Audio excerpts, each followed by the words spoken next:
नमस्ते आप सभी लोगों को, कैसे हैं और तैयारी कैसी चल रही है। उम्मीद करते हैं अच्छे होंगे और तैयारी भी अच्छी चल रही होगी। आज का जो ये हमारा प्रोग्राम है ये यूपी स्पेशल का है, चूँकि आरओ या जो भी यूपी से संबंधित परीक्षाएं हैं, यूपी पीसीएस में है या ट्रिपल एससी से जो एग्जाम्स होते हैं, तो वहाँ यूपी पीसीएस की बहुत महत्वपूर्ण भूमिका होती है यूपी स्पेशल को लेकर के। तो ऐसे में ये हमारा पूरा सीरीज ही है और अब ज़्यादा नहीं बचा है, 2-3-4 क्लासेज और होंगी।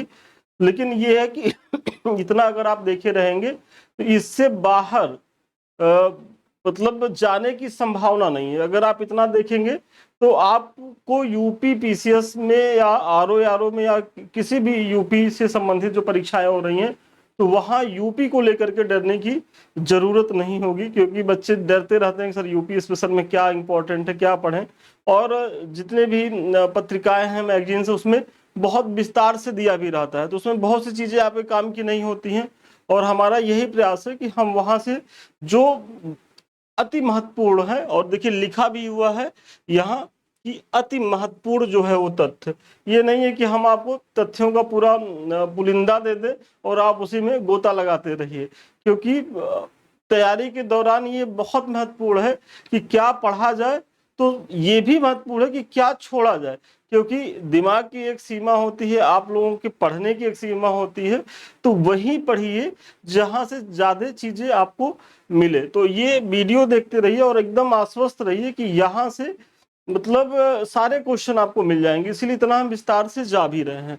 तो आइए देखते हैं। प्रदेश में कुल कृषि पारिस्थितिकीय क्षेत्र कितने हैं? 20 हैं।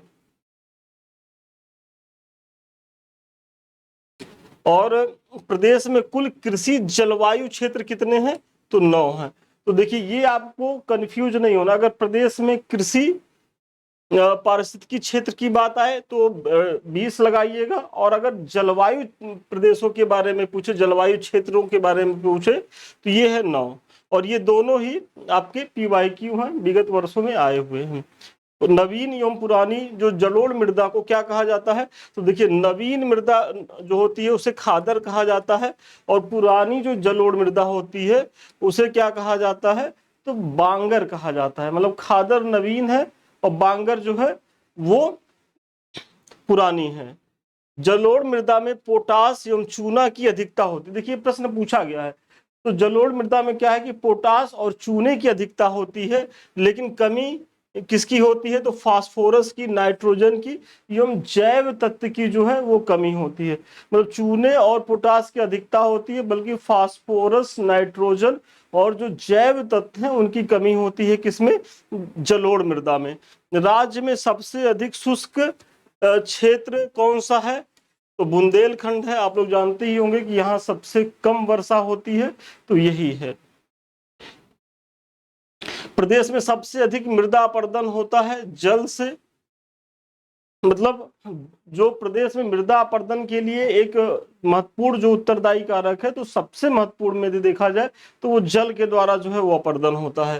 प्रदेश में सर्वाधिक लवणीय ऑब्लिक क्षारीय मृदा वाला जिला कौन सा है? तो रायबरेली है। वेरी इंपॉर्टेंट है। रायबरेली जो है लवणीय या क्षारीय मृदा वाला सबसे ज्यादा क्षेत्रफल लगता है अपने पास।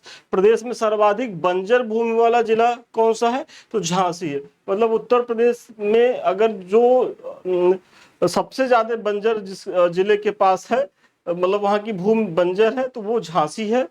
और अगर आप झांसी गए होंगे तो आप देखेंगे भी कि जिस तरीके से जैसे लोग पश्चिमी उत्तर प्रदेश में या पूर्वी उत्तर प्रदेश में या अवध वाला जो क्षेत्र है, तो यहाँ जिस तरीके से फसलों का खेत दिखेगा या चारों तरफ हरियाली दिखेगी, तो झांसी में ऐसा कुछ दिखेगा नहीं।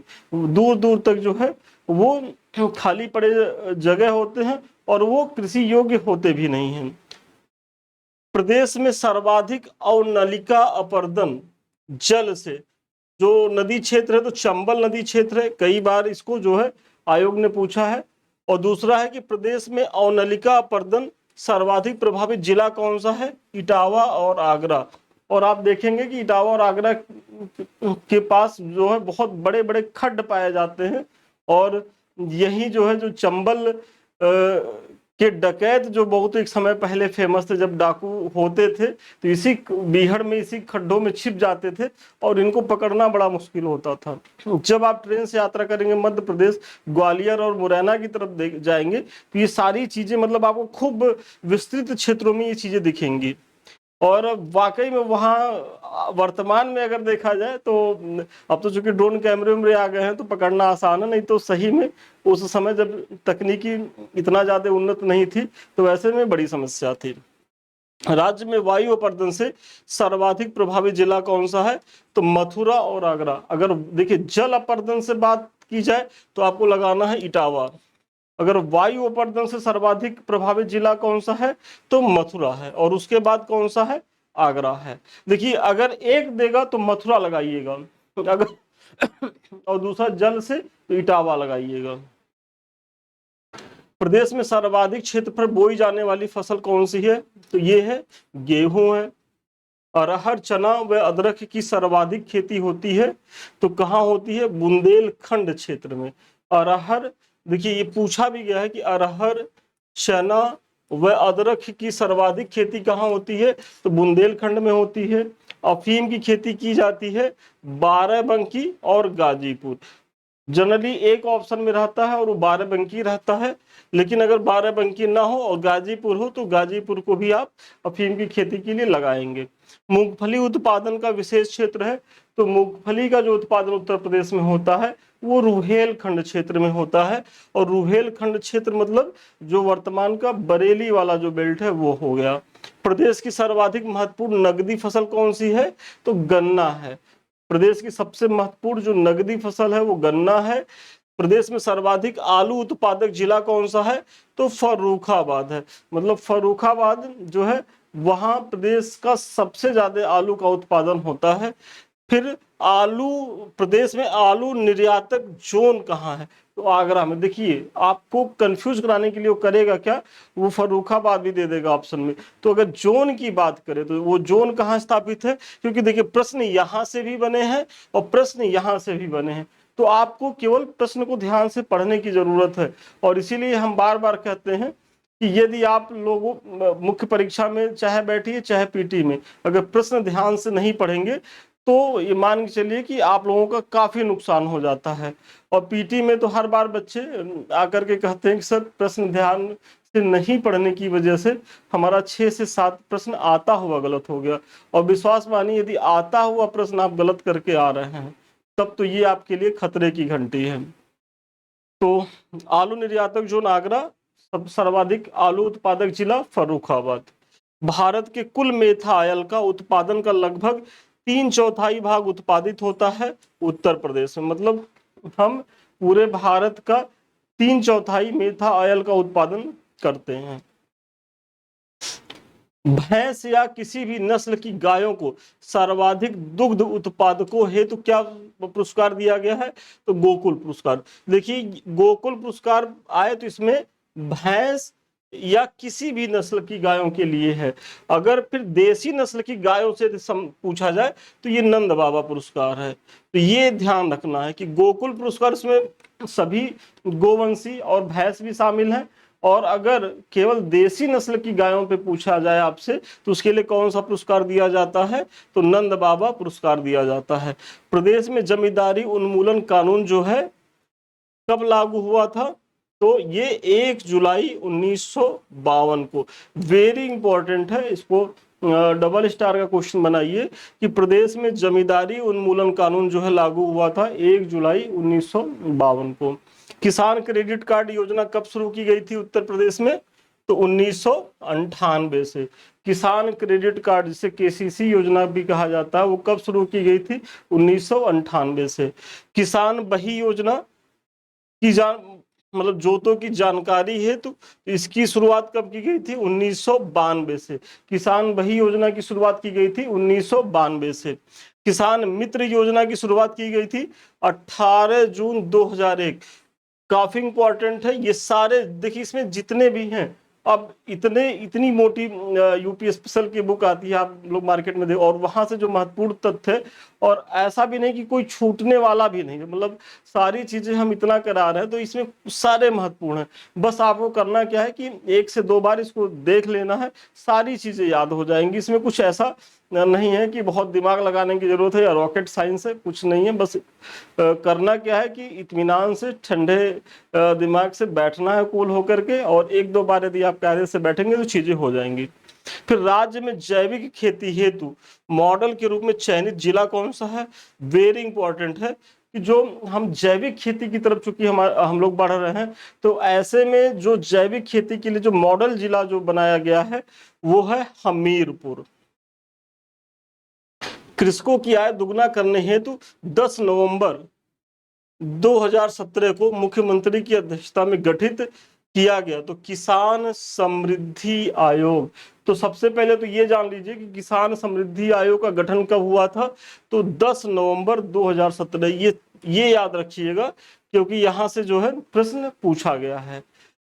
फिर देश स्तर पर कृषि क्षेत्र में उत्तर प्रदेश का अगर स्थान देखें तो कुल खाद्यान्न उत्पादन में उत्तर प्रदेश का स्थान कौन सा है, तो ये प्रथम है। दूसरा स्थान देखा जाए तो मध्य प्रदेश का है, मतलब कुल खाद्यान्न में उत्तर प्रदेश प्रथम है, मध्य प्रदेश का दूसरा स्थान है। कुल गेहूं उत्पादन में अगर देखा जाए तो गेहूं उत्पादन में उत्तर प्रदेश प्रथम है, मध्य प्रदेश द्वितीय है। कुल गन्ना उत्पादन की बात की जाए तो यहाँ भी जो है उत्तर प्रदेश प्रथम है, और दूसरा स्थान जो है वो महाराष्ट्र का है। मतलब अगर गन्ना को मिलाने का क्रम आ जाए तो उत्तर प्रदेश के बाद महाराष्ट्र है। और चीनी उत्पादन में भी यदि पूछे तो चीनी उत्पादन, चूंकि पूछा गया है कई बार आयोग के द्वारा, तो चीनी उत्पादन में भी जो है वो उत्तर प्रदेश शीर्ष पर है। कुल चीनी उत्पादन में, अच्छा देखिए यहाँ तो है ही है, प्रथम स्थान है, और दूसरा स्थान किसका है? महाराष्ट्र का है। कुल एथेनॉल उत्पादन में, अब देखिए गन्ना और चीनी दोनों में तो हम प्रथम है, महाराष्ट्र द्वितीय पर है, लेकिन जब एथेनॉल पूछ ले तो एथेनॉल उत्पादन में द्वितीय स्थान पर उत्तर प्रदेश है, प्रथम स्थान पर कौन है? महाराष्ट्र है। मतलब एथेनॉल उत्पादन में महाराष्ट्र फर्स्ट पे है, उत्तर प्रदेश की रैंकिंग सेकंड है। कुल दुग्ध उत्पादन में हम प्रथम स्थान पर रहे, और द्वितीय स्थान पे कौन है? तो राजस्थान है। मतलब उत्तर प्रदेश के बाद भारत में राजस्थान का दूसरा पोजीशन है दुग्ध उत्पादन में। कुल आलू उत्पादन में हम प्रथम स्थान पर है, तो दूसरा स्थान कौन सा है? बंगाल है। देखिए क्या है कि दूसरा स्थान हम क्यों दे रहे हैं, क्योंकि कई बार आयोग करता क्या है कि पहला ना पूछ करके दूसरा पूछ लेता है, तो आप लोग को इसलिए एक स्टेप थोड़ा सा आगे और परिश्रम करा रहे हैं, ताकि अगर आयोग घुमाए भी, जो कि आजकल घुमा रहा है, तो आप जो है उसे विचलित ना हो। फिर कुल आम उत्पादन में देखा जाए तो हम प्रथम स्थान पर हैं, मतलब उत्तर प्रदेश, चूंकि हम भी उत्तर प्रदेश से है तो वो एक भावना आ जाती है। और दूसरा स्थान कौन सा है? तो दूसरा स्थान आंध्र प्रदेश का है। कुल आंवला उत्पादन में, वेरी इंपॉर्टेंट है, तो पहले बात तो ये बताइए कि उत्तर प्रदेश में सर्वाधिक आंवला उत्पादन करता जिला कौन सा है? कई बार पूछा है, मतलब उत्तर प्रदेश कमीशन का पेट क्वेश्चन है, और मुझे लगता है कि इसमें हमारे कोई भी ऐसे व्यूअर नहीं होंगे जो इसको जान रहे हो, तो वो तो आपको कमेंट करके बताना है। लेकिन अगर ओवरऑल आंवला उत्पादन में अगर उत्तर प्रदेश की रैंकिंग देखी जाए तो वो द्वितीय रैंक पे है। फर्स्ट पे कौन है? तो मध्य प्रदेश है। कुल पशुधन में देखा जाए तो, और जो पशु गणना 2019 के आंकड़ों के अनुसार, तो हम जो है प्रथम स्थान पर हैं, दूसरा राजस्थान है। और कुल भैंस पशुधन में देखा जाए तो उत्तर प्रदेश प्रथम स्थान पर है। मतलब टोटल अगर सब पशुधन मिला दिया जाए तो उसमें भी हम शीर्ष पे हैं, और अगर भैंसों की संख्या में देखा जाए तो यहाँ भी हम शीर्ष पर हैं।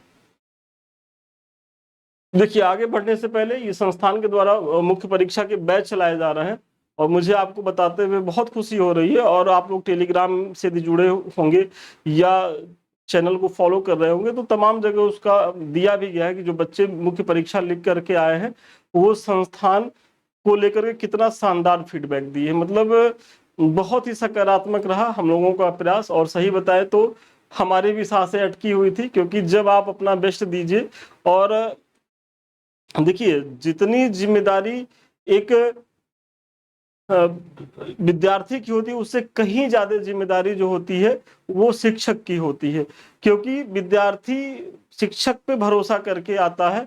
और यहाँ तो ट्रस्ट की को साबित करने की चीजें थी, तो मैंने बहुत प्रयास किया और हमारे विद्यार्थियों ने भी जितने जो भी मेंस लिख रहे थे बहुत ही शिद्दत से डेली वो आंसर राइटिंग करते थे, जो हम फीडबैक देते थे उस पर उन्होंने काम किया।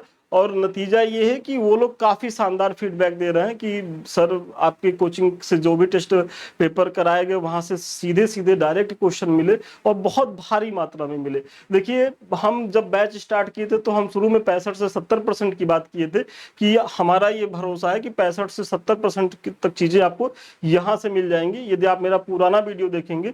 लेकिन अभी का जो फीडबैक है वो करीब करीब हम 80% चीजों को जो है वो हूबहू जो है मिलाने में सफल रहे हैं। तो ये संस्थान की उपलब्धि है और इसी वजह से आप पूरी तरीके से आश्वस्त होकर संस्थान में आइए। यहाँ हमारा मेंटरशिप बैच चल रहा है 2025 पीसीएस को लेकर के, और 26-27 आगे जितने भी बच्चे देना चाहते हो वो आंसर राइटिंग करें। क्योंकि एक चीज जान लीजिए कि आंसर राइटिंग यदि आपका नहीं हो रहा है तो आप फिर मुख्य परीक्षा में बिखरेंगे, नहीं अच्छा कर पाएंगे। क्योंकि मुख्य परीक्षा पास करने की जो एक महत्वपूर्ण और अनिवार्य शर्त है वो मेंस आंसर राइटिंग प्रैक्टिस। क्योंकि आपको आता सब रहेगा लेकिन प्रैक्टिस नहीं रहेगी तो आप वहां लिख करके नहीं आ पाएंगे। और हमारे द्वारा यही प्रयास किया जा रहा है, डेली आपको प्रश्न दिया जाएगा, डेली आपके उत्तर का मूल्यांकन होगा, डेली जो है हम उसका मॉडल आंसर भी देंगे। और उसके बाद भी कोई समस्या आती है तो हमारे जो मेंटर्स है उसमें हम भी इंक्लूड है, सब लोग आपकी समस्या का समाधान 24 घंटा जब भी आप फोन करिए। और जनरली बच्चे तो हमारे ऐसे हैं कि 12-12 बजे रात में भी फोन कर लेते हैं कि सर पढ़ रहा है ये चीजें नहीं समझ में आ रही है। तो मुझे भी अच्छा लगता है कि चलिए बच्चों से बातचीत भी हो जाती है और हम उनके समस्याओं का समाधान भी कर देते हैं। तो अधिक जानकारी के लिए 7303075007 पे आप जो है संपर्क कर सकते हैं। इस समय जो हम वीडियो बना रहे हैं एक्चुअली में तबीयत हमारी आजकल ठीक नहीं है, लेकिन फिर भी चूंकि आरओ की परीक्षाएं बहुत करीब हैं और ऐसे में यदि हम अपने बच्चों को नहीं देंगे तो उनको ये लगेगा कि सर जो है कुछ हमारी सहायता नहीं की। तो इसी वजह से हम जो है इतनी खराब तबीयत होने के बावजूद जो समझ लीजिए कि जब आपको हम यहाँ आते हैं पढ़ाने तो हमको दवा लेके मतलब आना पड़ता, हम दवा खा करके पढ़ा रहे हैं आजकल। तो ये इस स्थिति में है। लेकिन चलिए आप लोग शिद्दत से पढ़िए, आप लोग सफल होइए, ये सारा दुख दर्द है वो आगे चल करके फिर भूल जाएगा। तो ये जैसे आपको जो हम प्रश्न देंगे इसी तरीके से मॉडल आंसर आप भेजेंगे, उसका हम मूल्यांकन करेंगे, चेक करेंगे, जो भी कमी रहेगी वो बताएंगे। और देखिए यदि आपका आधा नंबर भी कटा है तो क्यों कटा है और कैसे आप जो है और नंबर इंप्रूव करेंगे पूरा कमेंट करेंगे। और देखिए किया भी गया है। और उसके बाद जो है हम आपको यही नहीं रोकेंगे, फिर मॉडल आंसर भी इसी तरीके से देंगे। मतलब यहाँ क्या है कि हमारा प्रयास है कि मुख्य परीक्षा के पहले 750 प्लस प्रश्न करा के भेजे, प्रत्येक टॉपिक को कवर करते हुए, महत्वपूर्ण पीवाईक्यू को कराते हुए, ताकि आपका कहीं से मतलब अब देखिए 2-4 क्वेश्चन 6 क्वेश्चन तो नहीं कहा जा सकता पूरा पेपर मिला करके, लेकिन ये है कि 80% चीजें जो है इस बार ही फंसी हुई हैं, मिली हुई हैं। और यदि आप टेलीग्राम से जुड़े होंगे तो वहां बच्चों का फीडबैक आप देख रहे होंगे। ऐसा नहीं है कि हम मुंह से कह रहे हैं, उसका प्रमाण भी है, टेलीग्राम पे आप जाकर के देख सकते हैं। तो यहाँ मतलब कुछ भी आपका छूटेगा नहीं। और जब आप मुख्य परीक्षा देने जाएंगे तो उसके पहले पहले आपके पास करीब से करीब 750 प्रश्नों का ऐसे पीडीएफ होगा, केवल आप यही दोहरा के जाइएगा तब भी बहुत अच्छी स्थिति में रहने वाले हैं। चलिए 2001 की जनगणना के अनुसार प्रदेश की कुल कार्यशील जनसंख्या 59.3% लोग जो है कृषि एवं उससे संबद्ध क्षेत्रों में नियोजित है। तो ये 2001 की जनगणना के अनुसार 59.3% लोग जो है वो अभी भी प्रदेश के कृषि या उससे संबद्ध क्षेत्रों पर नियोजित हैं। तो ये डाटा याद रखिएगा। फिर वर्ष 2021-22 और 22-23 सॉरी यहाँ 22-23 होगा में उत्तर प्रदेश के सकल राज्य घरेलू उत्पाद यस जीएसडीपी में कृषि का योगदान जो है 26 से 28% रहा है। ये बहुत महत्वपूर्ण है कि 2021-22 में 26 और ये 22-23 में 28% तक कृषि का योगदान रहा है। और ये इसलिए देख लीजिएगा क्योंकि होता क्या है कि आयोग यहाँ से डायरेक्ट प्रश्न पूछ लेता है कि मतलब जो स्टेट की जीडीपी है उसमें कितना कितना किसका योगदान रहा, मतलब प्राथमिक सेक्टर का, द्वितीयक सेक्टर का, तृतीयक सेक्टर का। तो यदि एग्रीकल्चर की देखा जाए तो 2022-23 में 28% की जो है भूमिका रही है।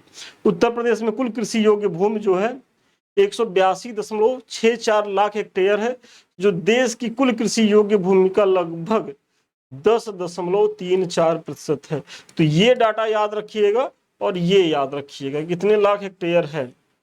फिर उत्तर प्रदेश में देश का लगभग 21% खाद्यान्न, 10.8% फल और 15.4% सब्जियां उगाई जाती हैं। बहुत महत्वपूर्ण है कि देश मतलब उत्तर प्रदेश जो है पूरे देश का अकेले 21% खाद्यान्नों का, 10.8% फलों का और फिर 15.4% सब्जियों का उत्पादन करता है। दूध, शहद, खाद्यान्न, गेहूं, गन्ना, आलू, मटर, तरबूज एवं अमरूद के उत्पादन में उत्तर प्रदेश देश में प्रथम स्थान पर है। देखिए इसमें क्या है कि आपको दूध को तो मैंने पीछे बता दिया, खाद्यान्न बता दिया, गेहूं बता दिया, गन्ना, आलू। अब आपको ध्यान देना है शहद, मटर, तरबूज और अमरूद के उत्पादन में भी जो है हम देश में नंबर 1 के में है। उत्तर प्रदेश कृषि में डीबीटी लागू करने वाला पहला राज्य है। मतलब उत्तर प्रदेश में डीबीटी योजना जो है, डायरेक्ट बेनिफिट ट्रांसफर जो योजना शुरू की गई थी, तो सबसे पहले किसके द्वारा शुरू की गई थी? तो उत्तर प्रदेश सरकार के द्वारा शुरू की गई थी। वित्तीय वर्ष 2023-24 में उत्तर प्रदेश कृषि निर्यात में गुजरात एवं महाराष्ट्र के बाद तीसरा स्थान प्राप्त करने में सफल रहा। बहुत महत्वपूर्ण है कि गुजरात और महाराष्ट्र के बाद हमारा जो कृषि निर्यात है वो 3rd नंबर पे हम हैं। भारत में 15 कृषि जलवायु क्षेत्रों में से उत्तर प्रदेश में 3, मतलब भारत में कुल कितने कृषि जलवायु क्षेत्र हैं? तो 15 हैं और इसमें उत्तर प्रदेश में जो है 3 हैं, जिसमें से मध्य गंगा मैदानी क्षेत्र, ऊपरी गंगा मैदानी क्षेत्र एवं केंद्रीय पठार और पहाड़ी क्षेत्र का प्रतिनिधित्व करता है। तो ये जो 3 कृषि जलवायु क्षेत्र हैं वो यही हैं। मृदा प्रकार, वर्षा, तापमान, जल एवं मानव संसाधन के आधार पर उत्तर प्रदेश को 9 कृषि जलवायु क्षेत्रों में बांटा गया है। अब देखिए यहाँ तो आप 9 बता रहे हैं और आप कहेंगे कि सर पीछे तो आप जो है यहाँ 3 बताए हैं। तो देखिए यहाँ क्या है कि जलवायु क्षेत्र की बात हो रही है और यहाँ क्या हो रही है? जलवायु प्रदेश की बात हो रही है। तो क्षेत्र से भी प्रश्न आया है और प्रदेश से भी प्रश्न आया है। तो अगर प्रदेश की बात की जाए तो प्रदेश 9 है, जलवायु प्रदेश। और सही बताएं तो जब ये प्रश्न आया था तो उस समय 9 भी ऑप्शन में था। तो जनरली बच्चे यही लगा करके आ गए थे और उसमें जो कोचिंग वाले थे उन्होंने भी इसका उत्तर यही दिया था और बच्चों ने बाद में उस पर रेज भी इशू किया कि आयोग के द्वारा ये उत्तर गलत है। लेकिन बाद में जब चीज़ों को लोग थोड़ा सा गहराई से पढ़े तो पता चला कि नहीं यार, क्षेत्र और प्रदेश में अंतर है। प्रदेश की बात की जलवायु प्रदेश 9 है लेकिन जलवायु क्षेत्र कितने हैं? वो 3 ही है जो मैंने पीछे बताया है। तो कभी कभी आयोग बहुत ज्यादा टेक्निकल प्रश्न पूछ लेता है और वो आपको केवल कंफ्यूज करने के लिए, तो आप लोग जो है उससे बचिए। इसलिए हम इतना जो है चीजों को क्लियर करके बता भी रहे हैं। फिर उत्तर प्रदेश का सर्वाधिक प्रचलित फसल चक्र कौन सा है? तो सब धान है, गेहूं है और गन्ना है। मतलब उत्तर प्रदेश में सब धान, गेहूं, गन्ना ये सबसे प्रचलित जो है वो फसल चक्र है। नंदनी कृषक समृद्धि योजना, देखिए ये इसलिए थोड़ा सा हम इसको विस्तार से बता दिए क्योंकि पीछे कई बार मैं देख रहा हूं कि यहाँ से प्रश्न बन रहे हैं। तो इसको थोड़ा सा आप लोग देख लीजिए कि प्रारंभ कब हुआ था? तो सितंबर 2023 में इसका प्रारंभ हुआ था। उद्देश्य क्या है? प्रदेश में उच्च उत्पादन क्षमता के गोवंश का संवर्धन करके पशुपालकों की आय में वृद्धि करना। मतलब नंदनी कृषक समृद्धि योजना की शुरुआत कब हुई थी? 2023 में। और उद्देश्य वही है कि गोवंश का संवर्धन करके पशुपालकों की जो है वो स्थिति को सुधार करना है। इस योजना को नंद बाबा दुग्ध मिशन के अंतर्गत संचालित किया जा रहा है। मतलब जो नंदनी कृषक समृद्धि योजना है बेसिकली ये नंद बाबा दुग्ध मिशन के तहत संचालित किया जा रहा है। तो ये भी याद रखिएगा, क्योंकि क्या है कि यहाँ से जो पूछता है आयोग तो वो पॉइंट पॉइंट दे देता है और इसी में कह देता है कि एक सही है, दो सही है, दो सही है, तीन सही है, या सभी सही है, या एक दो तीन सही है, तो ऐसे पूछ रहा है और जनरली बच्चे गलत कर दे रहे हैं। तो इसलिए यहाँ हम डिटेल से बता दे रहे हैं ताकि अब इससे प्रश्न आए तो आप जो है एकदम कर लीजिए। योजना का जो प्रथम चरण में 25 दुधारू गायों वाली 35 इकाइयां स्थापित करने के लिए लागत का 50% जो है वो सब्सिडी प्रदान की जाएगी। इसमें देखिए साहीवाल, गिर, थापरकर एवं गंगा तीरी प्रजाति की गायों को ही जो है सम्मिलित किया गया है और लाभार्थी को गोपालन या महिष पालन का न्यूनतम 3 वर्ष का अनुभव होना चाहिए। देखिए पिछला जो आरओ का पेपर हुआ है उसमें यही ऑप्शन गलत दे दिया था। ये तो ठीक है कि साहीवाल, गिर, थापरकर, गंगा तीरी प्रजाति को शामिल किया गया है केवल, तो एकदम सही है। लेकिन वहां क्या किया था कि 1 वर्ष का अनुभव लिख दिया था और वो गलत हो गया, क्योंकि यहाँ अनुभव कितने वर्ष का होना चाहिए? 3 वर्ष का अनुभव होना चाहिए। तो अगर फिर से बनाता है आयोग तो ये पूरा मैंने दे दिया है। अब यहां से अगर चीजों को आप कर लेंगे तो गलत नहीं होगा। फिर उत्तर प्रदेश में प्रथम दुग्ध सहकारी समिति की स्थापना हुई थी, तो प्रयागराज में हुई थी। और काफी महत्वपूर्ण प्रश्न है, उत्तर प्रदेश अग्रणी उत्पादक है गेहूं, गन्ना, आलू में, ये तो पीछे हो ही गया है। उत्तर प्रदेश में उत्तर प्रदेश कृषि विविधीकरण परियोजना यूपी डास्प प्रायोजित की गई है विश्व बैंक के द्वारा। मतलब उत्तर प्रदेश कृषि विविधीकरण परियोजना किसके द्वारा शुरू किया गया है? तो विश्व बैंक के द्वारा शुरू किया गया है। फिर उत्तर प्रदेश का पश्चिमी क्षेत्र अन्य क्षेत्रों की तुलना में अधिक विकसित है। और क्यों विकसित है? जब हम मुख्य परीक्षा में यूपी स्पेशल का क्लास लेते हैं तो उसमें बताते हैं कि भाई इसके लिए कई चीजें रही। सबसे पहले तो आजादी के बाद जो हरित क्रांति का जो क्षेत्र रहा वो ये रहा। फिर दिल्ली एनसीआर से सटे होने के कारण यहाँ जो है आधारभूत संरचनाओं का विकास हुआ, इसलिए व्यापार वाणिज्य की भी चीजें विकसित हुई। तो ये सम्मिलित कारण है। यह क्षेत्र हरित क्रांति का भी साक्षी रहा, तो मैंने अभी बताया ही है। पश्चिमी क्षेत्र के समृद्धि के पीछे। और नंदनी कृषक समृद्धि योजना, देखिए फिर से एक बार रिपीट हो रहा, दोहरा लीजिए। इस योजना में केवल साहीवाल, गिर, थापरकर एवं गंगा तीरी प्रजाति की दुधारू गायों को ही जो है वो सम्मिलित किया गया है। एकदम सही बात है। और इसमें 3 वर्ष का अनुभव होना चाहिए, तो एकदम सही बात है। उत्तर प्रदेश के संदर्भ में उत्तर प्रदेश को 4 आर्थिक क्षेत्रों में बांटा गया है।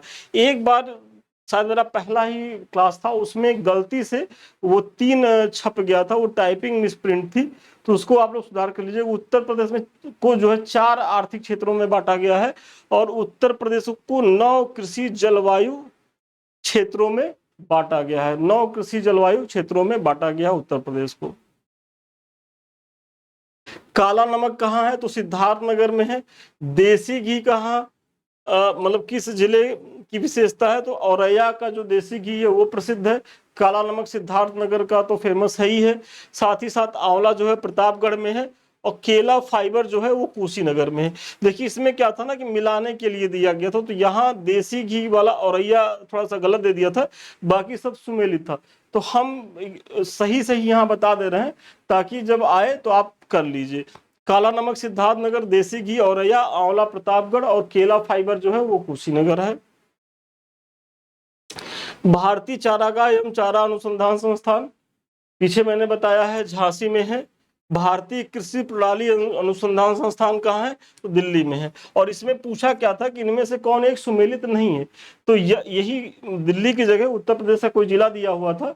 तो आप लोग थोड़ा सा इसका ध्यान देंगे और अगर थोड़ा सा आप इन सब चीजों को जान रहे होंगे तो ये अपने आप जो है आप निकाल लेते, क्योंकि चारागाह अनुसंधान संस्थान कई बार पूछा है, झांसी में है। फिर भारतीय कृषि उपयोगी सूक्ष्म ब्यूरो मऊ में है, ये मैंने पीछे बताया ही है। और केंद्रीय बकरी अनुसंधान संस्थान मखदूमपुर है, मथुरा में, ये भी मैंने बताया है। तो यदि ये 3 जान रहे होंगे तो आप आराम से निकाल लेंगे कि यही जो है वो सम्मिलित नहीं रहा होगा, क्योंकि ये कहाँ है? भारतीय कृषि प्रणाली अनुसंधान संस्थान कहाँ है? तो दिल्ली में, न कि यूपी में। तो इसका भी ध्यान रखना होगा। उत्तर प्रदेश की सबसे लंबी नदी गंगा को उत्तर प्रदेश में लंबाई कितनी है? तो 1450 किलोमीटर है। देखिए अगर गंगा की ओवरऑल लंबाई देखा जाए तो 2500 समथिंग है, लेकिन उत्तर प्रदेश में ये सर्वाधिक जो है भाग में बहती है और उत्तर प्रदेश में अकेले ये 1450 किलोमीटर की लंबाई में ये बहती है। और प्रदेश में गंगा नदी बहती है कितने जिलों में? तो 27 जिलों में। देखिए अभी तक ऐसे प्रश्न नहीं पूछा है, लेकिन आयोग का जो इधर का ट्रेंड है ना, तो कुछ भी पूछ सकता है। तो थोड़ा सा हम आप लोगों को, और रोचक है यार, अपने स्टेट की चीजें हैं, जान लीजिए, हमेशा के लिए काम आएगा। आपके पीसीएस में काम आएगा, आप और अदर कोई परीक्षाएं देंगे वहां काम आएगा, आप इंटरव्यू देने जाएंगे वहां अगर पूछ लेगा तो कम से कम आप जानते रहिए हमारी जो है महत्वपूर्ण नदी है गंगा। और ये 27 जिलों से होकर के बहता है, 1450 किलोमीटर उत्तर प्रदेश में बहती है। और ये बहुत महत्वपूर्ण है कि रामगंगा यमुना, देखिए नोट करते रहिए हमारे साथ, रामगंगा यमुना टोंस वरुणा अस्सी गोमती सरयू गंडक कोसी कर्मनाशा बागमती आदि जो है गंगा की सहायक नदियां हैं। तो एक बार फिर से हम बोल रहे हैं, रामगंगा यमुना टोंस वरुणा अस्सी गोमती सरयू गंडक कोसी कर्मनाशा बागमती आदि जो है गंगा की सहायक नदियां हैं।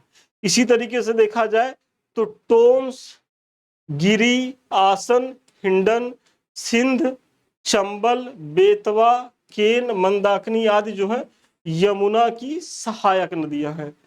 तो कौन सा है? तो ये सब यमुना की सहायक नदियां हैं। और प्रदेश में यमुना नदी बहती है कितने जिलों में? तो 20 जिलों में बहती है। तो यमुना नदी प्रदेश के 20 जिलों में बहती है।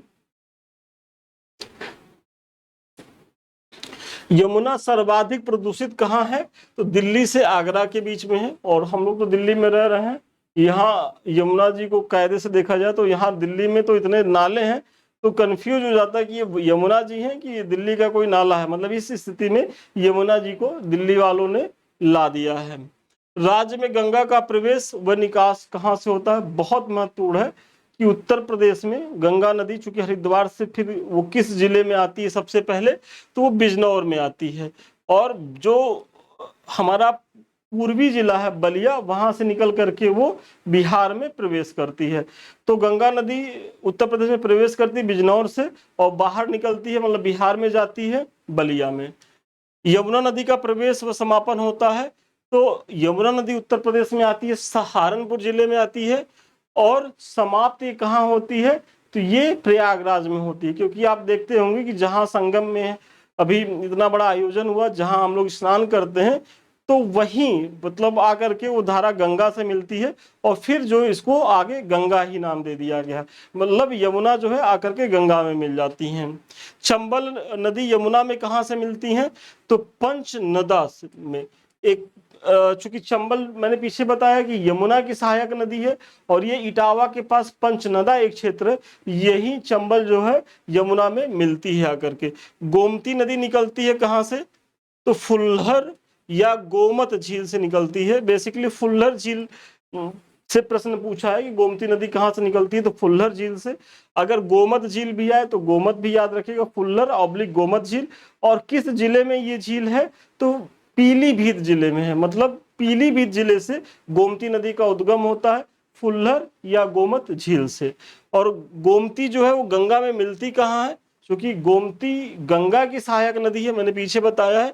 तो ये कैथी के निकट गाजीपुर में, मतलब ये जिला याद रखिए, गाजीपुर में जो है गोमती नदी गंगा से जाकर के मिल जाती हैं। फिर अगर प्रमुख झीलों की बात की जाए तो सबसे महत्वपूर्ण झील है बखिरा झील। तो बखिरा झील कहाँ है? तो संत कबीर नगर में है। बखिरा झील संत कबीर नगर में। रामगढ़ ताल जो है वो गोरखपुर में है। पार्वती अर्गा ताल जो है वो गोंडा में है। पार्वती अर्गा ताल गोंडा में है। सुरहा ताल कहाँ है? सुरहा ताल तो ये बलिया में है। देखिए ये सब सॉरी, ये सब बहुत महत्वपूर्ण है, और आप लोग जो है एक दो बार वीडियो को रोक करके नोट कर लीजिए, क्योंकि जो भी प्रश्न बनेंगे यहीं से बनेंगे। तो सुरहा ताल बलिया में। मोती झील कहाँ है? बहुत इंपॉर्टेंट है। तो मोती झील की यदि बात हो तो ये है कानपुर में।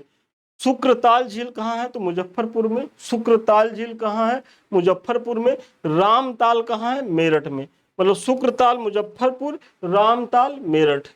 कीठम ताल या सूर सरोवर कहाँ है? तो आगरा में। वेरी इंपॉर्टेंट है, कीठम ताल या सूर सरोवर दोनों में से कुछ भी आ जाए तो ये कहाँ है? आगरा में है। शेखा झील जिसे राष्ट्रीय पक्षी विहार के रूप में अभी विकास किया जा रहा है, तो अलीगढ़ में है। शेखा झील कहाँ है? अलीगढ़ में। बहुत महत्वपूर्ण है ये सब। और गोविंद बल्लभ पंत सागर जो कृत्रिम झील है वो कहाँ है? सोनभद्र में।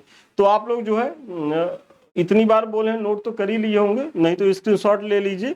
और क्योंकि हमारा ये उद्देश्य है कि हम थोड़ा सा आराम से पढ़ा रहे हैं और विस्तृत तरीके से पढ़ा रहे हैं, तो कम से कम यदि आप हमारे साथ बने हुए हैं तो ये आपका रहे कि आप यूपी स्पेशल की चीजों को लेकर के यही आश्वस्त हो जाइए। इसी तरीके से जो हमारा करंट अफेयर्स का प्रोग्राम है, तो देखिए उसमें भी हम जो है पूरा डिटेल से करा रहे हैं, ताकि आपको फिर करंट को लेकर कहीं अन्यत्र और क्लास देखने की जरूरत ही ना पड़े।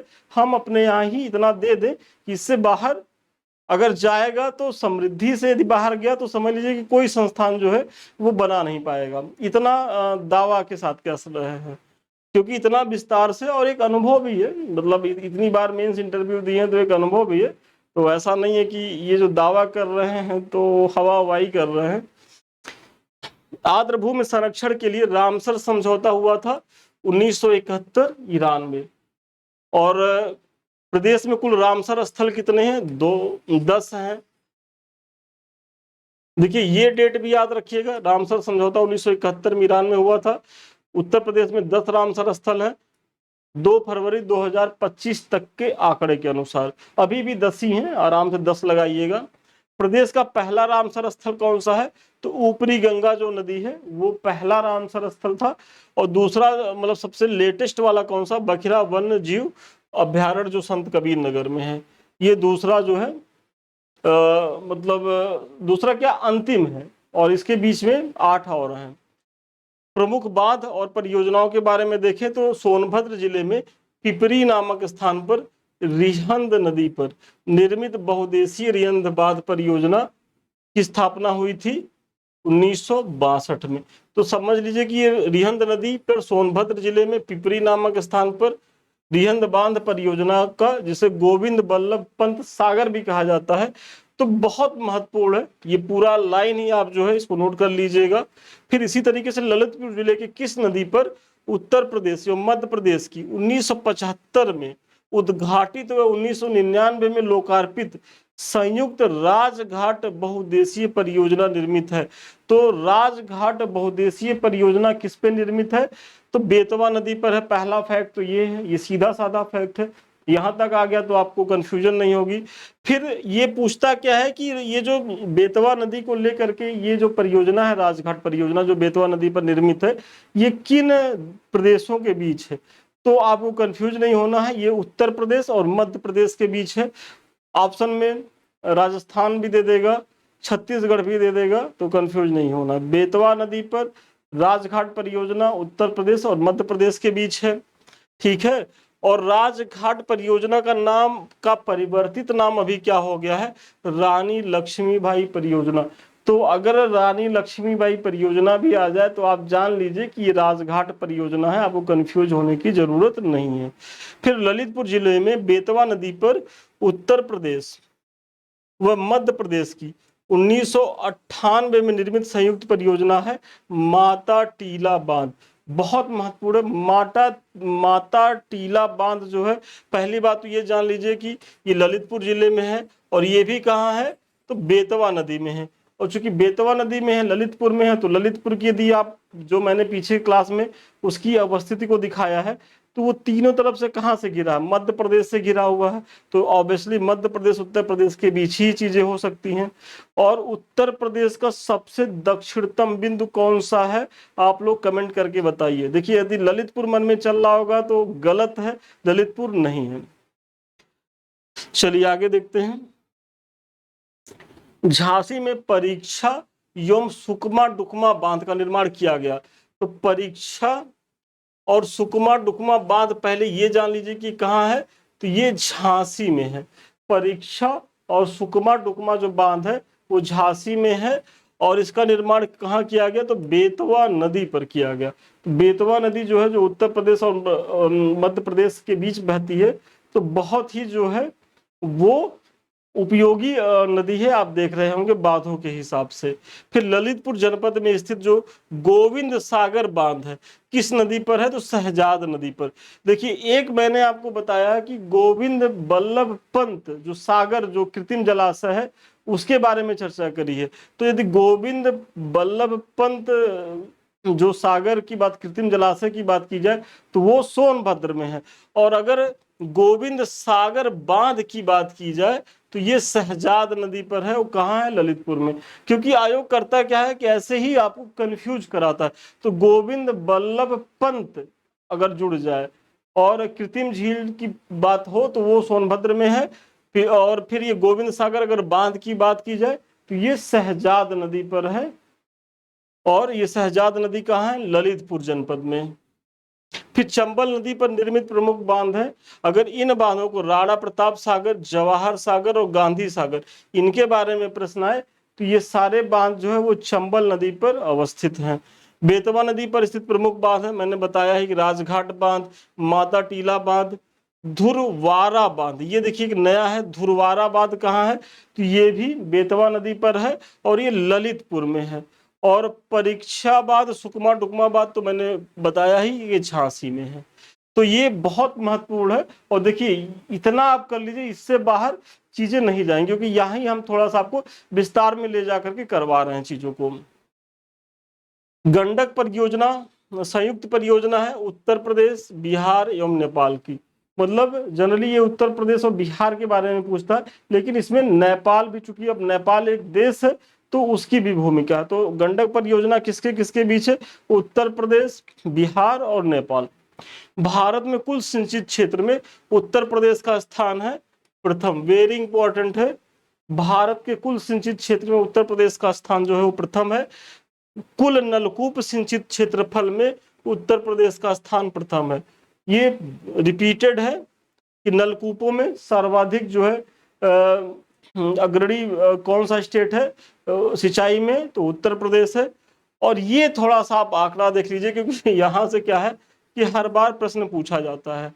तो कुल शुद्ध सिंचाई में नलकूप सिंचाई, मतलब जितनी भी हम सिंचाई कर रहे हैं उसमें नलकूप की हिस्सेदारी कितनी है? तो 73.9%, मतलब करीब करीब 74%। मतलब, लेकिन आप ये डाटा याद रखिएगा, आयोग एग्जैक्ट यही डाटा पूछता है। तो 73.9% भूमिका सिंचाई में किसकी है? नलकूपों की। तो सबसे ज्यादा भूमिका नलकूपों की है। फिर दूसरा देखा जाए तो नहर की सिंचाई देखा जाए तो 15.8% है। मतलब नलकूप के बाद उत्तर प्रदेश में सर्वाधिक सिंचाई का जो दूसरा महत्वपूर्ण स्रोत कौन सा है? तो नहर है, 15.8% है। और फिर कुएं से भी सिंचाई होती है, तो कुएं से सिंचाई जो होती है 9.01%। तो और अन्य मतलब सिंचाई के जो साधन है, जैसे तालाब हुआ, झील हुआ या पोखर हुए, तो 0.6। तो ये डाटा याद रखिएगा, क्योंकि यहां से जो है प्रश्न कई बार आए हुए हैं। नहर से, सॉरी, नलकूप से 73.9, यहाँ 15.8, 9.01 और फिर 0.6%। तो ये याद रखिएगा। नलकूप, कुआं, तालाब आदि आते हैं तो लघु सिंचाई में आते हैं। और एक बार क्या था कि यूपी पीसीएस में ये प्रश्न पूछा गया था, यूपी स्पेशल के पेपर में, कि उत्तर प्रदेश में लघु सिंचाई के साधनों का वो बताए आप। और उसमें चूंकि आता क्या है, नलकूप आता है, कुआं आता है, तालाब आता है। और बच्चे जो है मतलब लघु सिंचाई के तहत लिख करके क्या आए थे? तो नहरों की खूब चर्चा कर दिए थे, नदियों की चर्चा कर दिए थे, और जिनके बारे में पूछा था उसका उन्होंने उल्लेख ही नहीं किया। तो इसीलिए हम कहते हैं कि थोड़ा सा चीजों को समझिए और समझ करके आंसर राइटिंग करिए। नहर, बांध आदि आते हैं, तो ये मध्यम वह वृहद सिंचाई साधन में। देखिए, अगर अब अगला प्रश्न यूपी कमीशन से दिया जाए मुख्य परीक्षा में कि वृहद सिंचाई साधनों में उत्तर प्रदेश की क्या स्थिति है, तो अगर उसमें देखा जाए तो आपको नहर और बांध से जो सिंचाई होती है उनकी चर्चा करनी है। प्रदेश में तालाबों व पोखरों से सिंचाई का सर्वाधिक प्रचलन कहाँ है? तो देखिए जो तालाब और पोखरों से जो सिंचाई होती है वो कहाँ हो सकती है, तो बुंदेलखंड में हो सकती है। प्रदेश की सबसे पुरानी नहर कौन सी है, तो पूर्वी यमुना नहर, ये प्रदेश की सबसे पुरानी नहर है। और इसका इसकी स्थापना कब हुई थी, 1631 में शाहजहां द्वारा ये निर्मित की गई थी। तो 1631 में शाहजहां द्वारा निर्मित पूर्वी यमुना जो नहर है, ये प्रदेश की सबसे पुरानी नहर है। और प्रदेश की सबसे बड़ी नहर प्रणाली कौन सी है, तो ये शारदा नहर प्रणाली है, और 1928 में ये अस्तित्व में आई थी। तो प्रदेश की सबसे पुरानी तो पूर्वी यमुना नहर, और सबसे बड़ी यदि पूछा जाए तो शारदा नहर प्रणाली है। तो आप इसको भी देखेंगे। फिर कुछ उत्तर प्रदेश के प्रमुख जल प्रपात हैं। जल प्रपात में सबसे पहले तो राजदरी एवं देवदरी, ये किस नदी पर है, तो चंद्रप्रभा, और ये है स्थित है चंदौली में। और देखिए उसके बाद अब इनका आपको ये जो नदियां हैं इनका अगर नाम नहीं भी याद रहेगा तो चलेगा, बस इनको याद रखिए कि टांडा, विंडम, चुनादरी, कुसियारा, ये सब कहाँ है, मिर्जापुर में है। टांडा, विंडम, चुनादरी, कुसियारा, ये सब जो है मिर्जापुर में है। राजदरी और देवदरी कहाँ है, ये चंदौली में है। परीक्षा बांध किस नदी पर अवस्थित है, पीछे मैंने कराया है, ये बेतवा नदी पर है। 110 मीटर ऊंचा बिहार जलप्रपात प्रदेश की किस नदी पर है, बहुत इंपॉर्टेंट है। अब ऐसे पूछ लेगा बिहार जलप्रपात जो है वो प्रदेश के किस नदी पर स्थित है, तो ये रिहंद नदी पर स्थित है। मतलब जो बिहार जलप्रपात है जो 110 मीटर ऊंचा है वो रिहंद नदी पर है। और उत्तर प्रदेश में सबसे ऊंचा बांध कौन सा है, तो रिहंद बांध है। उत्तर प्रदेश का सबसे ऊंचा बांध कौन सा है, तो रिहंद बांध है। कौन सी नदी ब्रह्म घाट नामक स्थान पर करनाली नदी से मिलती है और घाघरा नदी बन जाती है, तो शारदा। जो शारदा है वो ब्रह्म घाट नामक स्थान पर करनाली नदी से मिल करके क्या बन जाती है, तो घाघरा बन जाती है। और यही घाघरा जो है वो सरयू का रूप धारण करती है और आगे चल करके गंगा में विलीन हो जाती है। कौन सी नदी उत्तर दिशा में नहीं बहती, तो देखिए जो गंडक है वो उत्तर दिशा में नहीं बहती, क्योंकि गंडक जो है वो बेसिकली तिब्बत से निकल के आती है नेपाल होते हुए, तो वो ऊपर से नीचे की ओर आ रही है, मतलब नॉर्थ से साउथ की ओर आ रही है। बल जबकि चंबल हुआ, केन हुआ, बेतवा हुआ, ये दक्षिण से निकलती हैं और उत्तर की दिशा में बहती हैं। चित्रकूट देखिए किस नदी के किनारे स्थित है, तो चित्रकूट मंदाकिनी नदी के किनारे स्थित है। जौनपुर जो शहर है वो गोमती नदी के किनारे स्थित है। मथुरा, आगरा और अयोध्या सरयू। तो देखिए ये तो सबको याद होगा, ये जान लीजिए कि चित्रकूट, मंदाकिनी और जौनपुर जो है वो गोमती नदी के किनारे स्थित है। और ये मिलाने को दे देता है कि भाई रुद्रप्रयाग जो है किस नदी के किन दो नदियों के संगम पर स्थित है, तो अलकनंदा और मंदाकिनी के संगम पर रुद्रप्रयाग है। अलकनंदा और नंदाकिनी, देखिए मंदाकिनी और नंदाकिनी, तो नंदाकिनी से जोड़ लीजिए कि नंद प्रयाग, मतलब नंदाकिनी नंद प्रयाग, और कर्ण प्रयाग कहाँ है, तो अलकनंदा और पिंडारी नदी। तो अलकनंदा और पिंडारी नदी के संगम पर कर्ण प्रयाग स्थित है। और देव प्रयाग कहाँ स्थित, तो भागीरथी और अलकनंदा। क्योंकि यहाँ से कई बार, मतलब जब हम लोग भी देते थे तब भी प्रश्न पूछा जाता था, और वर्तमान में भी देख रहे हैं तो प्रश्न पूछा जा रहा है। तो आप इसको ध्यान लेंगे, स्क्रीनशॉट ले लीजिए, बहुत महत्वपूर्ण फैक्ट है ये। निम्न में से कौन सा सबसे लंबी नहर है, पीछे मैंने बताया है शारदा नहर है। और कौन गंगा के दाहिने किनारे पर नहीं है, तो देखिए वाराणसी जो है वो गंगा के दाहिने किनारे पर स्थित जो है वो शहर नहीं है। उत्तर प्रदेश और मध्य प्रदेश राज्यों की संयुक्त राजघाट नदी परियोजना, ये तो काफी बार आ गया है। और ये होता क्या है कि, चलिए आप इसको इरिटेट मत होइएगा, क्योंकि थोड़ा सा टाइपिंग एरर होती है, क्योंकि टाइपिस्ट लोग टाइप करते हैं, हम तो टाइप कर नहीं पाते हैं। तो वैसे में उनको वो भूल जाते हैं कि पीछे ये फैक्ट गया हुआ है, तो वो रिपीट हो जाता है। और ठीक है, रिपीट हो रहा है तो आपका तो याद भी तो हो रहा है। उत्तर प्रदेश की निम्न नदियों में कौन किनके उद्गम हिमालय से नहीं हुए हैं, तो देखिए गोमती और बेतवा। गोमती का उद्गम अभी मैंने पीछे बताया है, पीलीभीत के फुल्लर या गोमत झील से, तो आपको कंफ्यूज नहीं होना। और बेतवा तो नीचे से आ ही रही है। तो गोमती और बेतवा जो उत्तर प्रदेश में जो दो नदियां हैं जो बहती हैं, उनका उद्गम हिमालय से नहीं हुआ है। गोविंद बल्लभ पंत सागर, देखिए सोनभद्र, मैंने वही बताया था। एक तो गोविंद सागर की बात हुई थी, और यहाँ क्या है कि गोविंद बल्लभ पंत, मतलब गोविंद बल्लभ पंत दिया जाए तो सोनभद्र में है। और अर्जुन बांध जो नहर से लाभान्वित जिला कौन सा है, बहुत महत्वपूर्ण है, जो अर्जुन बांध बनाया गया है उससे जो लाभान्वित जिला है वो हमीरपुर है। निम्नलिखित में से कौन सा एक बात उत्तर प्रदेश में नहीं है। देखिए जब ये प्रश्न आया था तो जनरली लोग गलत करके आए थे, और चूंकि अभी रिसेंटली आया तो पुनः आने की संभावना है। तो देखिए बदुआ जो है वो उत्तर प्रदेश का बांध नहीं है, जबकि अहरौरा, अदवा और बघेलखंड जो है ये उत्तर प्रदेश में स्थित हैं। तो इसका बदुआ जो होगा वो नहीं है, बाकी अदवा, अहरौरा और बघेलखंड जो है वो उत्तर प्रदेश में अवस्थित है। फिर रामगंगा परियोजनाओं की विशेषता के बारे में अभी पीछे ही ये प्रश्न आया हुआ है, तो थोड़ा सा जान लीजिए कि बांध की लंबाई कितनी है, 560 मीटर, और जल विद्युत शक्ति उत्पादन क्षमता कितनी है, 198 मीटर। देखिए आयोग ने क्या क्या था कि जो बांध की लंबाई है ये डाटा गलत दिया था, बाकी ये तीनों सही था। और हुआ क्या कि बच्चे जो है कंफ्यूज हो गए, हालांकि इतना फैक्ट जा करके कौन पूछता है भाई, लेकिन आयोग है वो उसकी अपनी मर्जी चलती है। तो देखिए बांध की लंबाई याद रख लीजिएगा, रामगंगा जो परियोजना है 560 मीटर, जल विद्युत शक्ति उत्पादन क्षमता में 198 मेगावाट जो है उत्पादन होता है। और स्थिति कहाँ है, तो गढ़वाल उत्तराखंड में, मतलब इसकी स्थिति कहाँ, तो ये गढ़वाल उत्तराखंड में है। और सिंचित क्षेत्र कितना है, तो 6 लाख हेक्टेयर है।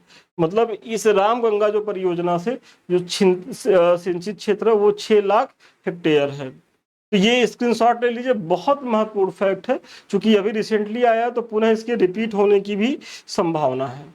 तो चलिए आज का जो यूपी स्पेशल की चीजें थी यहीं तक थी, और 3-4 क्लासेज और होंगी।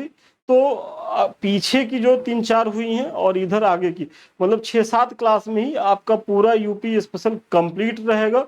और ये भविष्य में किसी भी परीक्षा के लिए बस आप करंट की चीजें पढ़ के जाया करिए, ट्रेडिशनल चीजें मैंने सारा करा दिया है, या 2-4 क्लास में करा देंगे, तो फिर और कहीं कुछ पढ़ने की जरूरत नहीं होगी। इसी को एक बार रिवीजन कर लीजिएगा, आपका काम हो जाएगा। इसके बारे में मैंने चर्चा कर ही दी है। यदि अभी तक आप लोगों ने इस बैच को ज्वाइन नहीं किया तो ज्वाइन करिए, क्योंकि मुख्य परीक्षा ही पीसीएस में मेंस होती है, या अभी आरओ की भी आएगी। तो आरओ का भी जो मुख्य परीक्षा होता है वही निर्णायक होता है, पीटी तो केवल भीड़ छांटने का जरिया होता है।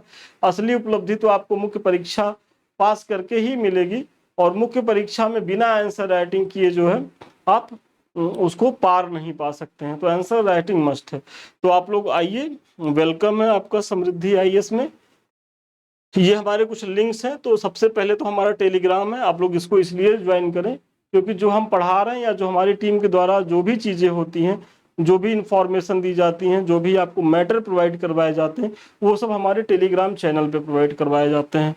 दूसरा, ये हमारा समृद्धि आईएएस का यूट्यूब चैनल है जिससे अभी हम आप जुड़े हुए हैं। तो यदि अभी तक आप लोगों ने इसे सब्सक्राइब नहीं किया है तो इसे सब्सक्राइब करें, शेयर करें, लाइक करें। ये आप ही का चैनल है और इसे आप ही के सहयोग से आगे बढ़ना है। तो अगर वीडियो अच्छी लग रही तो जरूर कमेंट करें, क्योंकि आपका एक कमेंट हमें बहुत ज़्यादा ऊर्जा देता है। साथ ही साथ हमारा सेकंड चैनल भी है, संदीप मिश्रा ऑफिशियल, और इसमें देखिए ये मेरा फोटो भी है। तो आप लोग जो है कंफ्यूज मत होइएगा, इसको भी आप लोग सब्सक्राइब करें, क्योंकि यहाँ भी हम आपकी परीक्षा से संबंधित बहुत सी जानकारी जो है टाइम टू टाइम देते रहते हैं, और बहुत से वीडियो यहाँ पड़े हुए हैं। अगर आप हमारे बैच से जुड़ना चाहते हो या हमसे बात करना चाहते हैं तो 7303307507 पे आप संपर्क कर सकते हैं।